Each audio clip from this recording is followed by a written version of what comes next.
This is Cult Film Face-Off. Hello and welcome to episode 15 of Cult Film Face-Off. With me, as always, Chet Roivas. Hello. And I am Nick Leonard. Thank you, Dangleberries, a.k.a. Junker Dem, for tweeting in and suggesting this week's pairing. Two films we're going to be looking at are from the Comic Strip Presents series, which were a series of films using the best in alternative British comedy talent in the 1980s, regularly featuring the likes of Rick Mayall, Adrian Edmondson, Dawn French and Jennifer Saunders. First up, we take a look at the Supergrass. While holidaying in Cornwall, Dennis concocts a wild story to impress a girl at a pub. Little does he know that this story will land him in deep, deep trouble with the law. The Supergrass.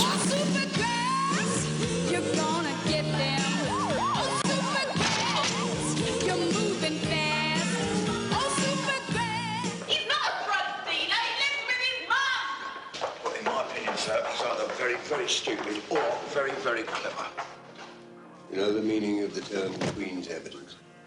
You mean like a supergrass? So I'm sending you and another police officer along with him. Who? Nice girl, policewoman Leslie Reynolds. Do you know her? What have you done with it? Haven't touched it. Do that again, I shall take you out to sea and drown you.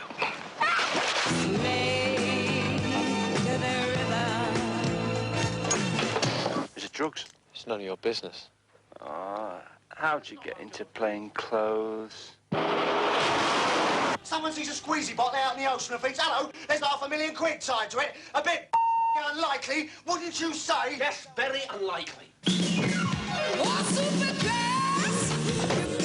I've had enough of this. That little swine calls me hard one more time. When is this boat coming?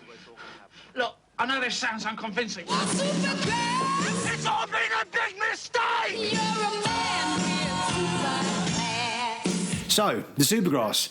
Had you seen it? What are your initial thoughts? Well, I hadn't seen it before. It's one of those things that I always saw on a video shelf when I was a kid at the video store, and my brain did that calculation, the idiotic calculation. I thought, oh, it's on video, it must be quite good.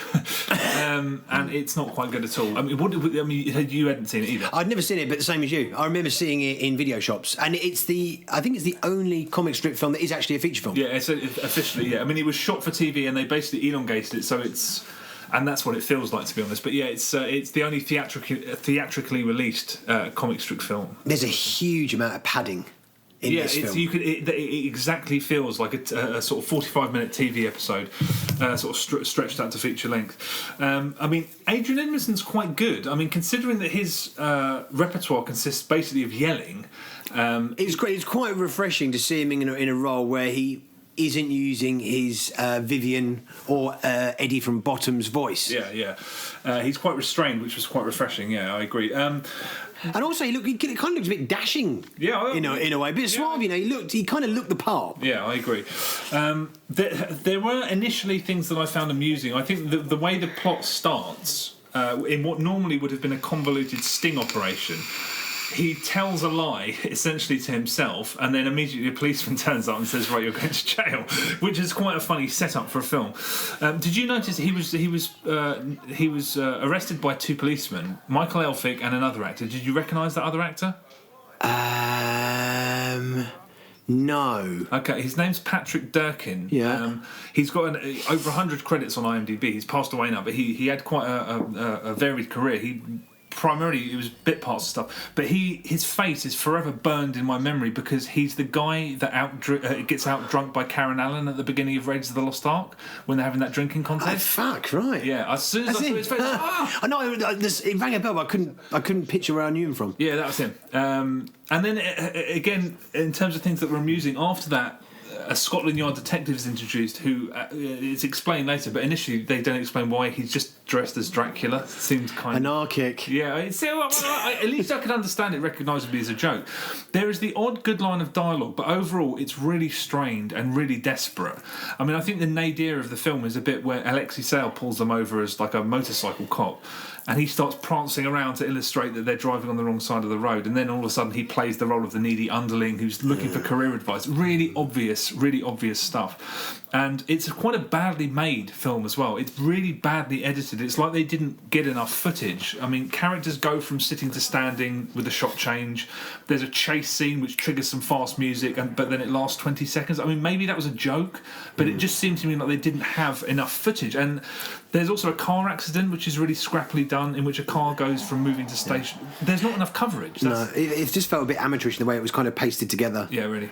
One scene that did crack a smile is with Nigel Planner and Keith Allen as the drug smugglers, with Nigel Planner dressed up as a woman, and Keith and him having a go at Keith Allen about wearing stockings and and you shouldn't be wearing them to because you're going to arouse him. That was actually quite funny.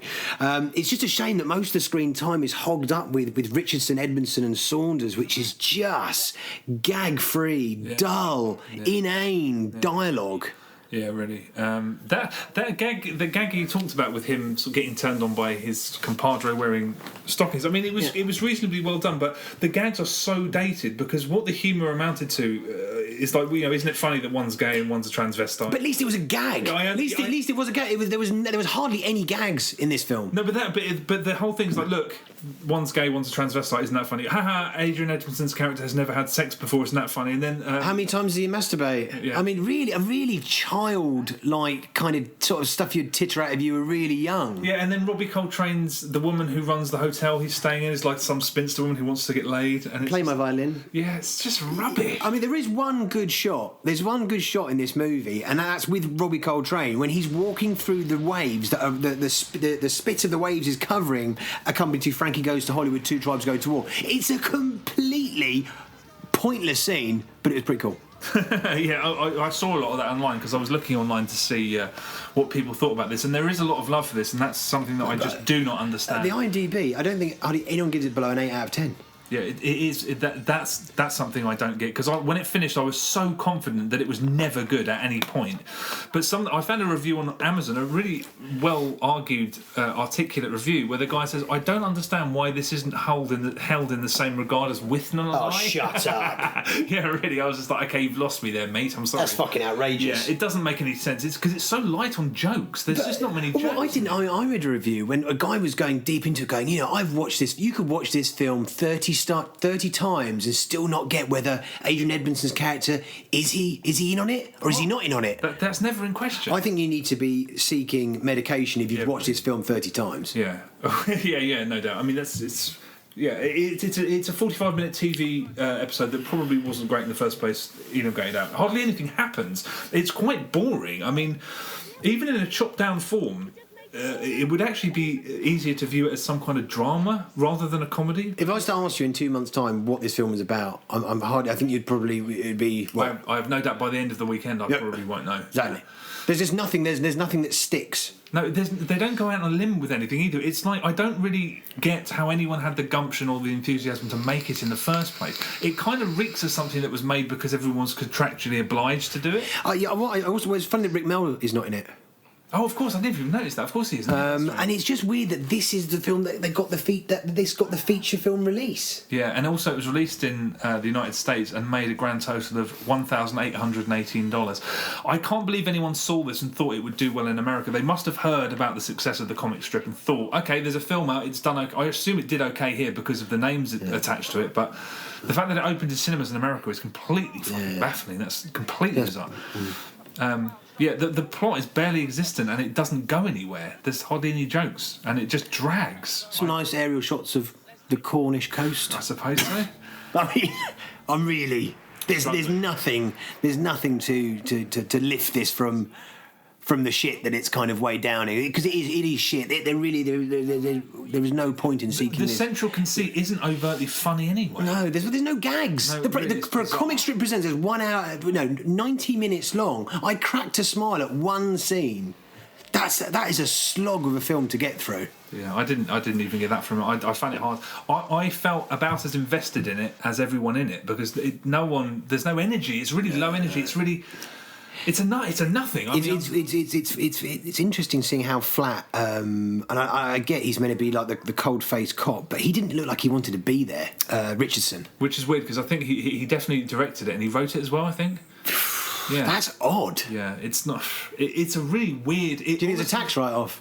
Well, it seems like they were doing it for reasons other than wanting. Because to do his performance is so kind of like non-committal. Yeah, it is an odd film. I mean, it's odd and it's bad. It's just I can't see from any perspective what's good about this as a film. A mystery to me. I didn't enjoy it one bit really. No. Okay, so on to the next one. Yeah, screw that. So. Up next, Mr. Jolly from 1988, Mr. Jolly Lives Next Door. A couple of alcoholic owners of an escort agency suddenly find themselves tangled up with a murderer, a hit gang, and Nicholas Parsons. I said faster!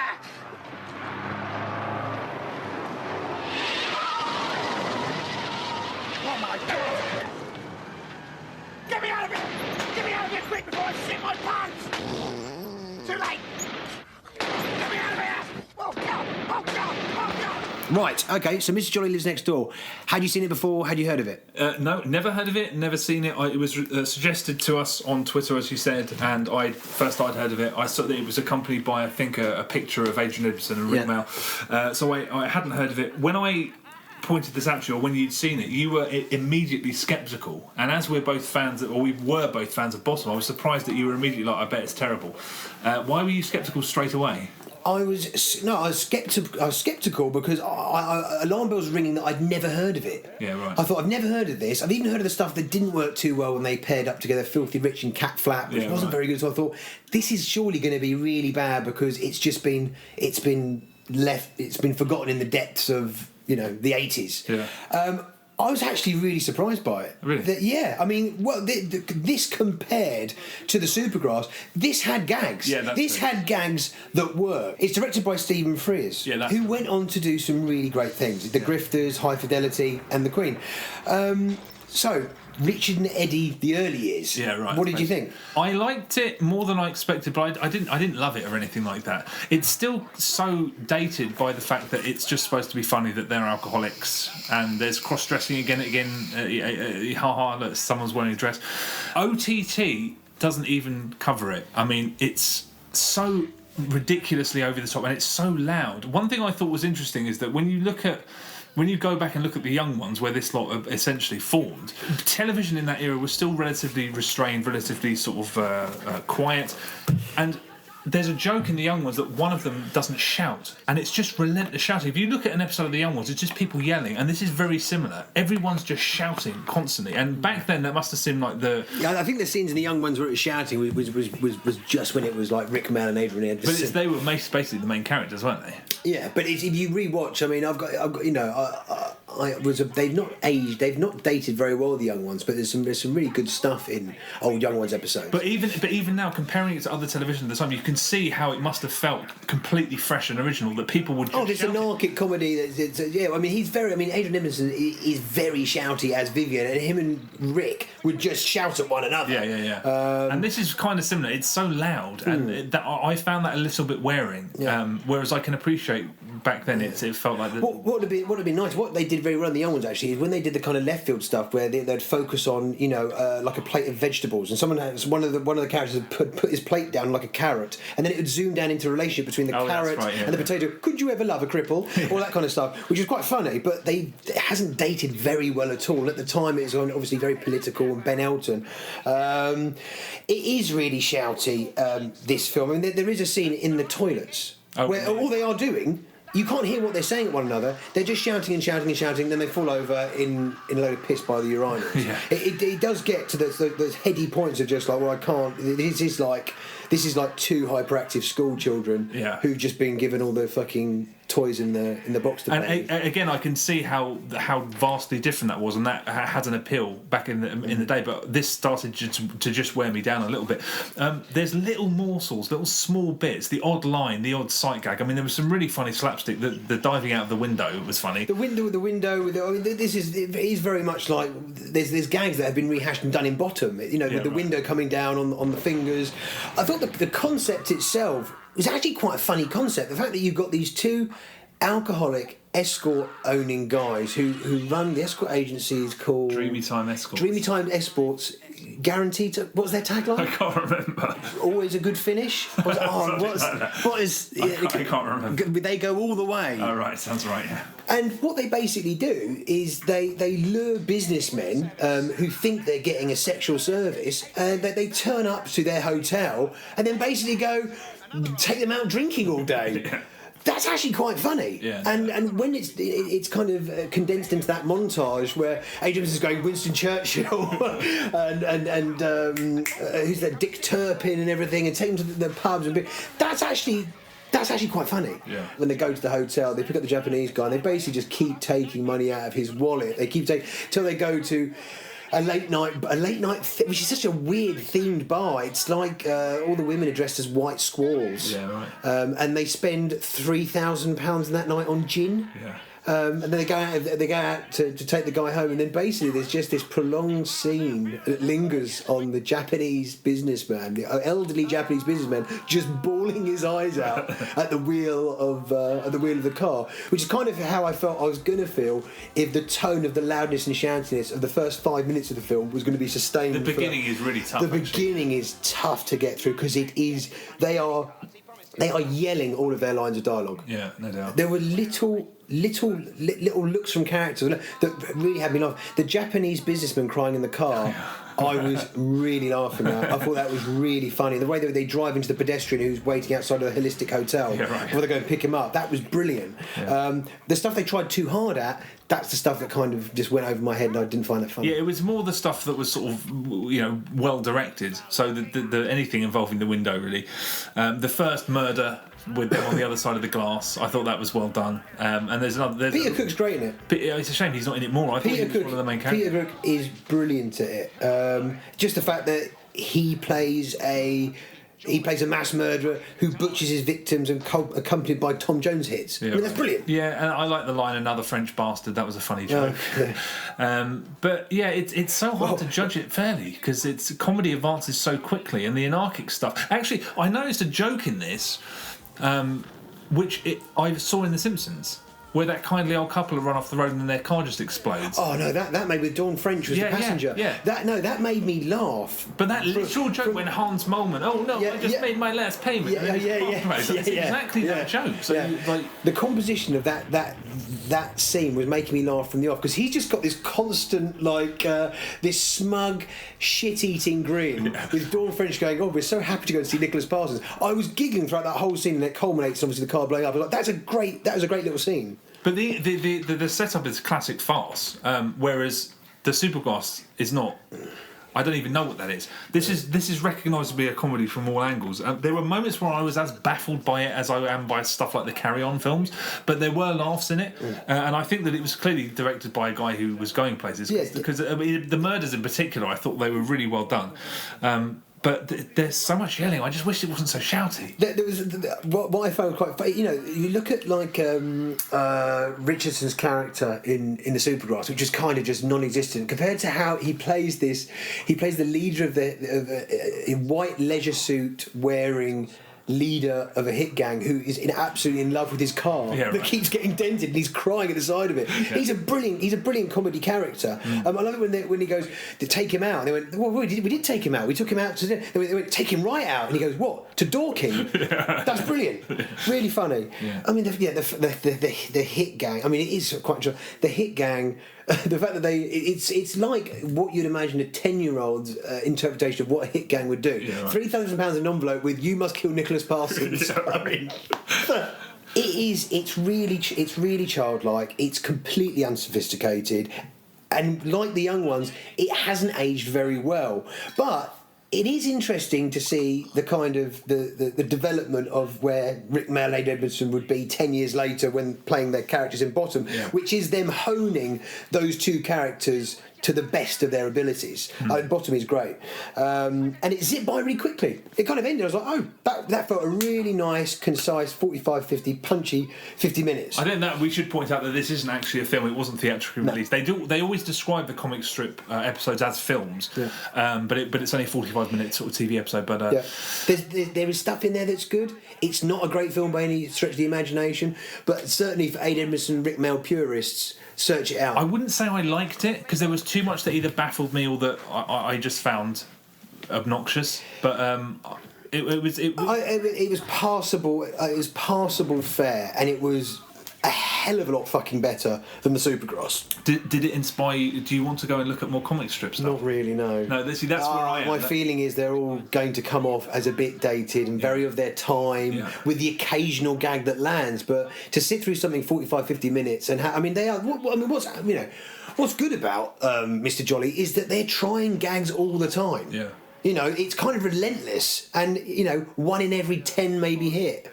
Yeah, that's in comparison to the Supergrass anyway. It's clearly the superior comedy, if only because it tries to make jokes. And it's directed. It's properly directed. Yeah, it is. My feelings were. There were stretches of it where I was just like, I don't get this, and I don't get why it was ever funny. And I felt the same about the Supergrass. But when it was just being relentlessly puerile and stupid, I thought, you can't really argue with that. Either you find it funny or you don't. I think it has dated very, very badly, but at least I can definitely see the appeal of. Yeah, I can see people who are fans of Eamon Edmondson and Rick Mail getting a lot from seeing what basically Richard and Eddie, the early years, is like. Exactly, yeah. I mean, if you don't enjoy over-the-top comedy and shouting, I'd swerve it. But yeah, there are... There's some good slapstick comedy in there, and there's a couple of nice moments. There's a couple of isolated scenes that are done well, that made me laugh. Yeah. It's streets ahead of the Supergrass anyway. I know that. Night and day. Yeah. Night and day. This, some of it was hard to sit through, but it rattled through at a good pace, and it was a well put together film. Yeah. I agree with that. Okay, all right, well, so the winner's Mr. Jolly Lives Next Door. Yeah. Okay, all right, well, that's us done. Thank you very much for listening. We're on YouTube, Facebook, Twitter, all of that stuff. We're also on iTunes. Subscribe to us on iTunes and Facebook and YouTube if you enjoy this. It helps us out, so we'd appreciate that. But yeah, thank you very much for listening. See you again. Goodbye. Bye.